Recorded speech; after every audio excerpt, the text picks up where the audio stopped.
Hello everyone, मैं ममतेश गुप्ता। आज देखेंगे 6th class history NCERT chapter 4 और इस चैप्टर का नाम है क्या बताती हैं हमें किताबें और खबरें। इससे पहले हमने 3 चैप्टर कंप्लीट कर लिए हैं, उनकी थ्योरी भी कर लिए हैं और उनके एमसीक्यू भी कर लिए हैं। तो अगर आपने नहीं देखे हैं तो ये जो साइड में जितनी भी प्लेलिस्ट लगी हुई हैं ये सभी मैंने पढ़ाई हैं। तो सबसे ऊपर वाली जो प्लेलिस्ट है हिस्ट्री वाली, हिस्ट्री की एक थ्योरी की प्लेलिस्ट है और एक एमसीक्यू प्लेलिस्ट है। अगर आपको एमसीक्यू देखने हैं तो आप एमसीक्यू वाली प्लेलिस्ट पर क्लिक करके देख सकते हैं और थ्योरी देखनी है तो थ्योरी वाली प्लेलिस्ट पर क्लिक करके देख सकते हैं। और इन दोनों ही प्लेलिस्ट की लिंक आपको इसी वीडियो के डिस्क्रिप्शन में मिल जाएगी, तो आप वहां से क्लिक करके देख सकते हैं। और अगर आपको और भी एनसीईआरटी पढ़नी है, ज्योग्राफी या पॉलिटिकल साइंस, तो उसके लिए आपको हमारे चैनल को सब्सक्राइब करना पड़ेगा और सब्सक्राइब करके आप सभी वीडियो को देख सकते हैं। और प्लीज वीडियो को लाइक भी कर देना और एक छोटा सा कमेंट करके बताना कि आपको मेरी वीडियो कैसी लगी। क्वेश्चन नंबर 1, ऋग्वेद की रचना कब प्रारंभ हुई? ए है 3500 ईसा पूर्व, बी है 3600 ईसा पूर्व, सी है 4000 ईसा पूर्व, डी है 3100 ईसा पूर्व। तो इसका जो सही आंसर हो जाएगा वो हो जाएगा पहला 3500 ईसा पूर्व में किसकी रचना हुई थी? ऋग्वेद की रचना हुई थी। और ये हमारा सबसे पुराना ग्रंथ है ऋग्वेद। क्वेश्चन नंबर 2, निम्नलिखित में से सबसे पुराना वेद कौन सा है? ए है सामवेद, बी है यजुर्वेद, सी है अथर्ववेद, डी है ऋग्वेद। तो इसका आंसर मैंने पहले ही आपको बता दिया, तो इसका आंसर हो जाएगा डी, ऋग्वेद।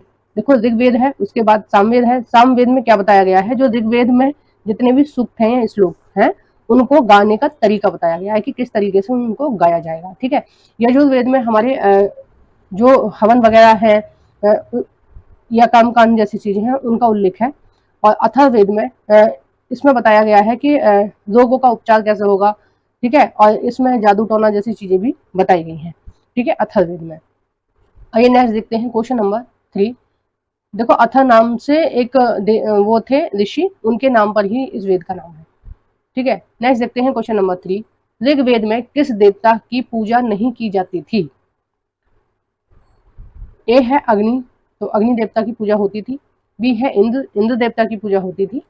और सी है सोम। देखो, सोम नाम का एक वृक्ष होता था और जिससे एक अमृत तैयार किया जाता था जिसे पीते थे। ठीक है। तो एक तरह से ये औषधि वृक्ष था जो विभिन्न बीमारियों के काम में लिया जाता था। तो इस सोम नाम के वृक्ष की भी पूजा होती थी। डी है शिव, तो शिव की पूजा नहीं होती थी। ठीक है, ऋग्वेद में इसका उल्लेख नहीं है शिव का। तो आंसर हो जाएगा डी वाला सही। नेक्स्ट देखते हैं क्वेश्चन नंबर 4, निम्नलिखित में से ऋग्वेद के संबंध में क्या सत्य है?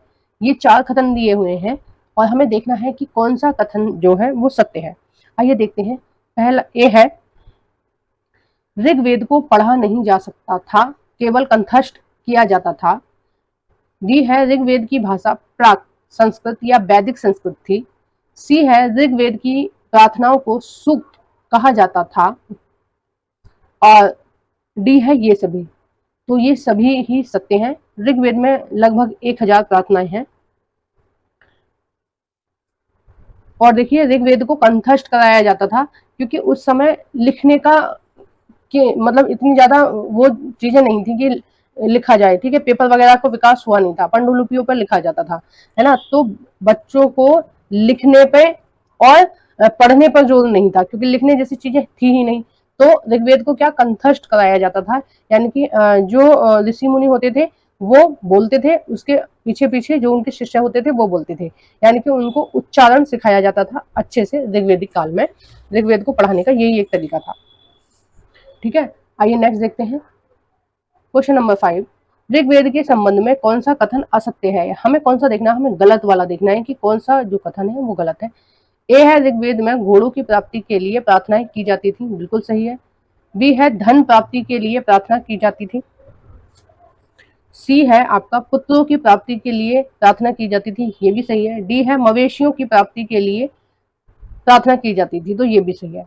उस समय जो लोग थे वो धन वगैरह के पीछे ज्यादा नहीं भागते थे।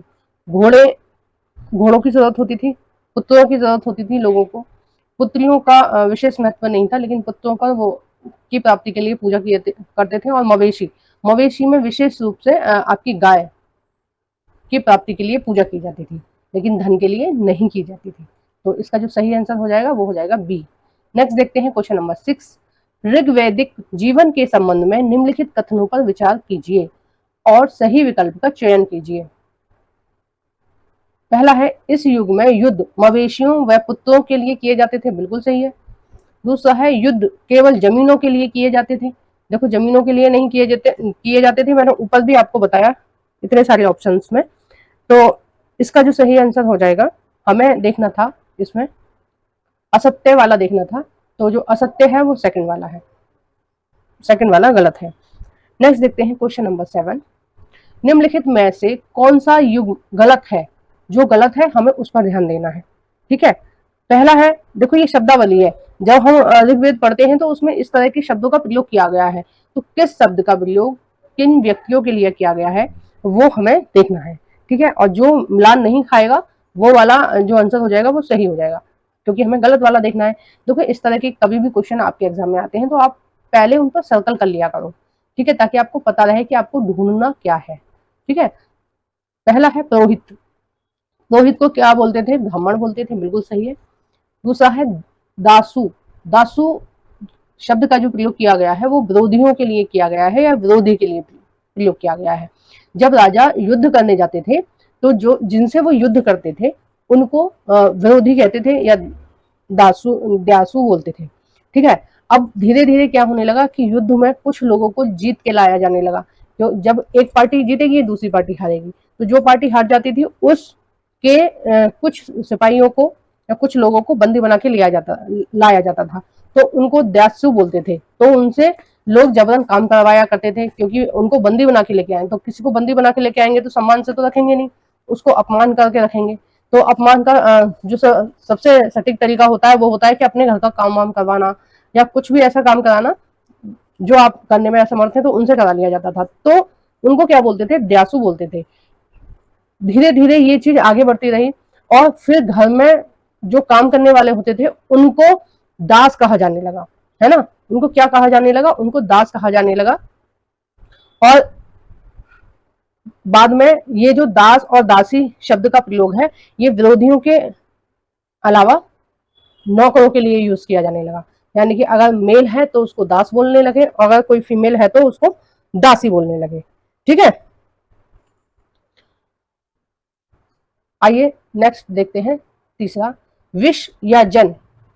विष या जन कई बार प्रयोग हुआ है ऋग्वेद में और इसका मतलब होता है लोगों के समूह या जनता, ठीक है। लोगों के समूह को किसके बारे में इंडिकेट किया गया है? जन, ठीक है। ऐसे भारत जन या भारत विष, ठीक है, इस तरह से प्रयोग किया गया है।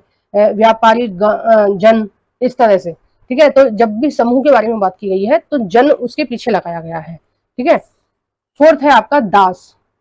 तो दास किसको बोलते हैं? नौकर को बोलते हैं, ठीक है। तो इसके जो है वो सारे ही सही है, इसमें कोई भी गलत नहीं है। तो और ये सब ऑप्शन में है नहीं इस तरह का कि ये सारी सही है। आइए नेक्स्ट देखते हैं। देखो, कुछ टाइपिंग मिस्टेक हो गई होगी यहाँ पर, या तो किसी ऑप्शन में हो गई है या फिर विकल्प में हो गई है, लेकिन आप जान लीजिए कि इसके जो है वो सारे ही मिलान सही है। आइए नेक्स्ट देखते हैं क्वेश्चन नंबर 8। पूर्वोत्तर भारत में किस भाषा परिवार की भाषा बोली जाती है? ए है बहुरूपीय, बी है तिब्बतीय वर्मा, सी है द्रविड़ और डी है एशियाई। हमें किस में देखना है? पूर्वोत्तर में देखना है, पूर्वोत्तर भारत में देखना है। पूर्वोत्तर भारत मतलब जो भारत का पूर्वी छोर है, ठीक है। उसके जो के जितने भी राज्य हैं, जैसे असम है, मेघालय है, मिजोरम है, अरुणाचल प्रदेश है और आपका नागालैंड है और आपका त्रिपुरा है, तो ये जो प्रदेश है उसमें किस भाषा परिवार की भाषाएं बोली जाती हैं?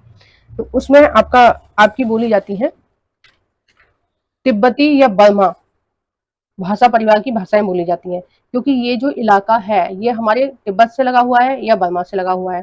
तो कुछ भाषाएं बर्मा से मिलती जुलती हैं भाषा परिवार से और कुछ तिब्बत भाषा परिवार से मिलती जुलती भाषाएं हैं। नेक्स्ट देखते हैं क्वेश्चन नंबर 9।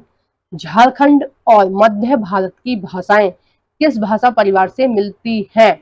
झारखंड में कौन से भाषा परिवार की भाषाएं बोली जाती हैं वो हमें देखना है। ए है एशियाई, बी है द्रविड़, सी है आस्ट्रो एशियाटिक और डी है एशियाई। तो इसका जो सही आंसर हो जाएगा 9 का वो हो जाएगा तीसरा, आस्ट्रो एशियाटिक जो भाषा परिवार है, उस भाषा परिवार की भाषाएं हमारे झारखंड में बोली जाती हैं। नेक्स्ट देखते हैं, और ये इस वीडियो का लास्ट क्वेश्चन हो जाएगा। क्वेश्चन नंबर 10,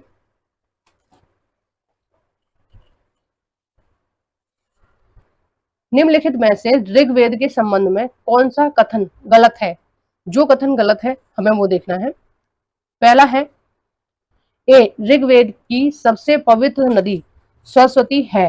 तो बिल्कुल सही बात है, जो ऋग्वेद की रचना हुई है वो सरस्वती नदी के किनारे हुई है। और जो ऋग्वेद में बहुत कम जिक्र आपके गंगा का, यमुना का किया गया है। ज्यादातर किसके बारे में बात हुई है? ज्यादातर बात हुई है सरस्वती के बारे में। तो सबसे पवित्र नदी कौन सी थी ऋग्वेद काल में? वो थी सरस्वती नदी। बी है, ऋग्वेद में गंगा और यमुना नदी का उल्लेख सिर्फ एक बार हुआ है। तो ये वाला भी कथन बिल्कुल सही है। सी है, ऋग्वेद में 928 श्लोक है। तो ये वाला गलत है, 928 श्लोक उसमें नहीं है, उसमें ज्यादा श्लोक है। डी है, ऋग्वेद को पढ़ा और लिखा नहीं जा सकता, बल्कि ऋग्वेद को उच्चारित व श्रवण किया जाता है। देखो, मैंने आपको पहले ही क्वेश्चन में बता दिया कि उसको पढ़ा नहीं जाता है, ना ही लिखा जाता था।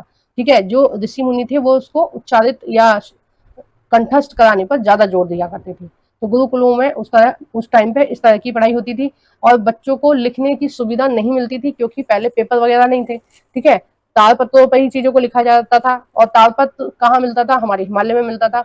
तो वो मिलना थोड़ा मुश्किल था, तो बहुत ज्यादा इंपॉर्टेंट चीज होती थी, उनको ही लिखा जाता था, सारी चीजों को नहीं लिखा जाता था। जैसे आजकल तो जब बच्चा प्ले वे में जाता है तभी उसको कॉपी थमा देते हैं, तो पहले इस तरह की चीजें नहीं थी। तो इसका जो सही आंसर हो जाएगा, हमें गलत विकल्प का चयन करना था, जो कथन गलत है उसका चयन करना था। ठीक है, तो गलत कौन सा हो जाएगा? हमारा गलत हो जाएगा सी वाला, ऋग्वेद में 928 श्लोक है, तो 928 नहीं है। ठीक है, और आप लोग मुझे कमेंट बॉक्स में बताएंगे ऋग्वेद में कितने श्लोक हैं। अब मैं देखती हूँ कि इस बात का जवाब कितने जो लोग हैं वो सही देते हैं। देखिए, एक बार मैं भाषा परिवार के बारे में आपको बता देती हूँ कि हमारा जो उत्तर भारत है, ठीक है, वहां पर कौन सी भाषा बोली जाती है? वहां पर भरोपीय भाषा परिवार की भाषाएं बोली जाती हैं। भरोपीय में कौन से आती हैं? आपकी गुजराती आती है, हिंदी आती है, कश्मीरी आती है, सिंधी आती है। ठीक है, ये किसमें आती है? भरोपीय भाषा परिवार में आती है। आपकी गुजराती भी, मतलब एक ही भाषा परिवार से मतलब है कि ये जो भाषाएं आपस में मिलती जुलती हैं। हरियाणवी है, ये क्या है? भरोपीय भाषा परिवार की भाषा है, ये क्या है? आपस में मिलती जुलती है। ठीक है, मराठी भी भरोपीय भाषा परिवार की भाषा है, वो भी मिलती जुलती है हिंदी से। ठीक है, नेक्स्ट है एशियाई भाषाएं। एशियाई भाषा जैसे फारसी भाषा है, और जो यूरोप में बहुत सारी भाषाएं बोली जाती हैं, जैसे अंग्रेजी है, फ्रांसीसी है, जर्मनी है, यूनानी है, इतालवी है, स्पेनिश है। ये सब किस परिवार की भाषा है? ये यूरोप परिवार की भाषा है। ठीक है, एशिया की भाषा परिवार की केवल एक ही भाषा है, फारसी। ठीक है ना, तो ये भाषा परिवार की बात रही। अब देखिए, द्रविड़ भाषा परिवार की भाषाएं कौन सी होती हैं? जो दक्षिण भारत में जितनी भी भाषाएं बोली जाती हैं वो द्रविड़ भाषा परिवार की भाषा है। जैसे तमिल, तेलुगु, कन्नड़ और मलयालम द्रविड़ भाषा परिवार की भाषा है। ठीक है, और झारखंड का मैंने आपको बता दिया। झारखंड और उसके आसपास के जो इलाके हैं, यानी कि मध्य भारत के जो इलाके हैं, उनमें कौन सी भाषा बोली जाती, कौन से भाषा परिवार की भाषा बोली जाती है? उनमें बोली जाती है आस्ट्रो एशियाटिक भाषा परिवार की भाषा। तो आपको वीडियो कैसी लगी है प्लीज कमेंट बॉक्स में बताना, और वीडियो को जरूर से लाइक करना। जो भी फ्रेंड आपके ये जो एनसीईआरटी है पढ़ने में इंटरेस्टेड है, उन सभी फ्रेंडों के साथ मेरी इस वीडियो को शेयर कर देना। Thank you for watching everyone.